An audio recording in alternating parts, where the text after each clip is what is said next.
APCCৰ president Bhupen Bora হওক, জিন্তু আমাৰ দেৱব্ৰত শইকীয়া, ৰকিবুল হুছেইন, ৱাজিদ আলী চৌধুৰী, 5জন বান্ধি একেটা যদি প্ৰাৰ্থী কৰি দিয়ে তথাপি আমি বেয়াকৈ হেৰুৱাম ইনশাআল্লাহ।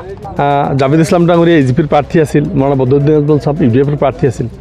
আমাৰ সমষ্টিত ভোট আছিল 2,36,000, তেখেতে অকল 32,000 ভোট পাইছিল, 32,600।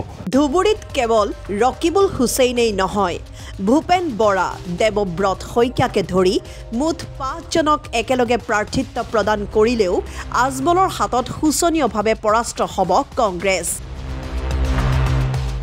পূৰ্বেও জাভেদ ইছলাম আজমলৰ সৈতে লোকসভা নিৰ্বাচনত প্ৰতিদ্বন্দ্বিতা কৰিছিল। 2,35,000 ভোটত জাভেদ ইছলামে নিজৰ মানকাছাৰ সমষ্টিত মাত্ৰ 32,000 ভোট লাভ কৰিছে। জাভেদ ইছলামে হওক বা ৰকিবুল হুছেইনেই হওক, ধুবুৰীত আজমলৰ বাবে কোনো প্ৰাৰ্থী ফেক্টৰ নহয়। চতুৰ্থবাৰৰ বাবে আজমল পুনৰ সাংসদ হ'ব, এই দাবী কৰিছে মানকাছাৰৰ AIUDFৰ বিধায়ক আমিনুল ইছলামে। আমি ওয়েলকাম কৰিছোঁ, এইটো সংসদীয় গণতন্ত্ৰ ছিষ্টেম, এই ছিষ্টেমত সকলোৰে নিৰ্বাচন খেলা অধিকাৰ আছে। ৰকিবুল হুছেইন ডাঙৰীয়া আহিলে আমাৰ চবৰ কাৰণে সুবিধা হয়, কাৰণ মানকাছাৰত যদি এজন মানুহে ৰকিবুল চাহাবলত কোনোবা দিনাখন কথা কৈছে বা 2-5জন মানুহ যদি ওলাই যে 5জন মানুহ ৰকিবুল হুছেইনৰ লগত কথা কৈছে, তেতিয়াহ'লে মই আচৰিত হৈ যাম। কাৰণ তেখেত এনেকুৱা এটা অহংকাৰী নেতা, কোনো মানুহৰ ওচৰত পাত্তা নাপায়। 15 বছৰ অসমৰ একেবাৰে নেক্সট টু CM, ইমান ক্ষমতাত থকাৰ পিছতো সকলো এণ্টি মাইনৰিটি বিৰোধী সকলো সিদ্ধান্ত সেই সময়ত লোৱা হৈছে। তেখেতসকলে কেবিনেট থকা অৱস্থাত NRCৰ কাম কৰিব পৰা নাই, ডিভোটাৰে কাম কৰিব পৰা নাই। তেখেতে কেবিনেট থকাতে লেণ্ড পলিচি পাছ হৈছে। তেখেতসকলে কেবিনেট থকা অৱস্থাত কি কয় আমাৰ যিটো ডিটেনশ্যন কেম্প প্ৰস্তুত হৈছে। তেখেতে ক্ষমতাত থকা অৱস্থাত লেণ্ড গ্ৰেবিং, যিটো ফৰেষ্টৰ লেণ্ড গ্ৰেবিং উচ্ছেদ কৰা, যিটো আজি মানুহ উচ্ছেদ হৈ আছে, তেখেতৰ সময়ত পাছ হৈছে।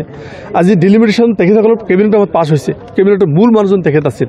তো তেনেকৈ এজন মানুহ আহি আমাৰ মাজত কিহৰ কাৰণে ভোট চাব, কিহৰ কাৰণে মানকাছাৰৰ মানুহ তেখেতক ভোট দিব লাগিব, বহুত ডাঙৰ কথাৰ প্ৰশ্ন আছে। এই সকলো প্ৰশ্নৰ জবাব তেখেতে দিব লাগিব। আৰু তেখেতক আমাৰ ধুবুৰী মানুহে কোনদিনাখন আহিছে চাওকচোন, মানকাছাৰত কোনোদিন আহিছিল নেকি তেখেতে?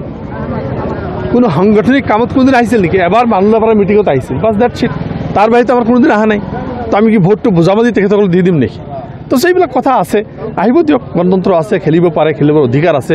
ৰাষ্ট্ৰীয় পাৰ্টি, তেখেতসকলৰ পাৰ্টি বিধ্বস্ত হৈছে, আপোনালোকে দেখা পাইছে। আজি ৱাৰ্কিং প্ৰেচিডেণ্ট 2জন নোহোৱা হৈছে, জেনেৰেল ছেক্ৰেটাৰী নোহোৱা হৈছে, MLA-বিলাক এটাৰ পিছত এটাকৈ উইকেট ডাউন হৈ আছে, বিভিন্ন জিলাৰ সভাপতিবিলাক ৰিজাইন কৰি আছে, দেখা পাইছে আপোনালোকে। কংগ্ৰেছ UDFক হেক কৰিবলৈ গৈ নিজে হেক হৈ আছে, এই কথাটো স্পষ্ট। চাওক, আমি ওয়েলকাম কৰিছোঁ, ৰকিবুল হ'লে আমাৰ বেছি সুবিধা হয়। যদি স্থানীয় প্ৰাৰ্থী ৱাজিদ আলী চৌধুৰী হ'লহেঁতেন বা আৰু কোনোবা স্থানীয় প্ৰাৰ্থী হ'লেন, তেখেতসকলৰ নিজৰ এটা সমষ্টি থাকে, সেই সমষ্টিত মেজৰ এটা ভোট তেখেতসকলে পায়, তেখেতসকলৰ এটা হোল্ড থাকে। ইণ্টাৰ পুৰণা ধুবুৰী ডিষ্ট্ৰিক্টত সেই স্থায়ী নেতাবিলাকৰ এটা দখল থাকে, প্ৰতিটো সমষ্টিত কিছু না কিছু মানুহ থাকে। ৰকিবুল হুছেইনৰ কোন আছে? তেখেতক কোনে চিনি পায়? ইয়াতে কোনজন মানুহ ভোট লৈ ৰকিবুলৰ জিম্মা ল'ব, আমাক দেখাই দিয়ক মানকাছাৰত এজন মানুহ। তো সেইকাৰণে তেখেতে যিটো আমি যোৱাবাৰ যিটো ভোট পাইছোঁ মৌলানা বদৰুদ্দিন আজমল চাহাব, মই ভাবোঁ তাতকৈ বহুত বেছি গুণে ভোট এইবাৰ মানকাছাৰবাসীয়ে দিব ইনশাআল্লাহ। মোৰ বোধেৰে ৰকিবুল হুছেইন চাহাব এটা এনেকুৱাকৈ লাজ পাব। আজি ধুবুৰী বৰপেটা পাৰ্টৰ পৰা প্ৰায় 8 লাখ 9 লাখ মুছলিম ভোট ইয়াত এড হৈছে। আজি বৰপেটা মাইনৰিটি চিটটো নোহোৱা কৰি দিলে গভৰ্ণমেণ্টে, BJPৰ পলিচি। আৰু এইবিলাকত ৰকিবুল হুছেইন ডাঙৰীয়াই আহি প্ৰথমে ভাবিছিল মৌলানা বদৰুদ্দিন আজমল চাহাবক ভয় খুৱাব। আমি ওয়েলকাম কৰি আছোঁ, আহক আপোনালোকে খেলক, দেখা যাব ফিল্ডত কিমান কাৰ দম আছে। তেখেতে ব্যাপকভাৱে বেয়াকৈ মুখ থেকেচা খাব, এইটো স্পষ্ট। আমি কৈছিলোঁ তো যে APCCৰ প্ৰেচিডেণ্ট ভূপেন বৰা হওক, জিন্তু আমাৰ দেৱব্ৰত শইকীয়া, ৰকিবুল হুছেইন, ৱাজিদ আলী চৌধুৰী, 5জন বান্ধি একেটা যদি প্ৰাৰ্থী কৰি দিয়ে তথাপি আমি বেয়াকৈ হেৰুৱাম ইনশাআল্লাহ। জাভেদ ইছলাম ডাঙৰীয়া AGPৰ প্ৰাৰ্থী আছিল, মৌলানা বদৰুদ্দিন আজমল চাহাব UDFৰ প্ৰাৰ্থী আছিল। আমাৰ সমষ্টিত ভোট আছিল 2,36,000, তেখেতে অকল 32,000 ভোট পাইছিল, 32,600। তো সেইকাৰণে ইমান টেনশ্যন ল'ব লগা নাই। তো গম পাই যাব, ইমান বেছিকৈ নকওঁ। মোৰে সতীৰ্থ মানুহ, আমাৰ এজন স্থানীয় বিধায়ক আছিল, তাৰ প্ৰতি মোৰ সন্মান আছে, তেখেতক মই ইমান বেয়াকৈ নকওঁ, সময় আহিলে সকলো গম পাব।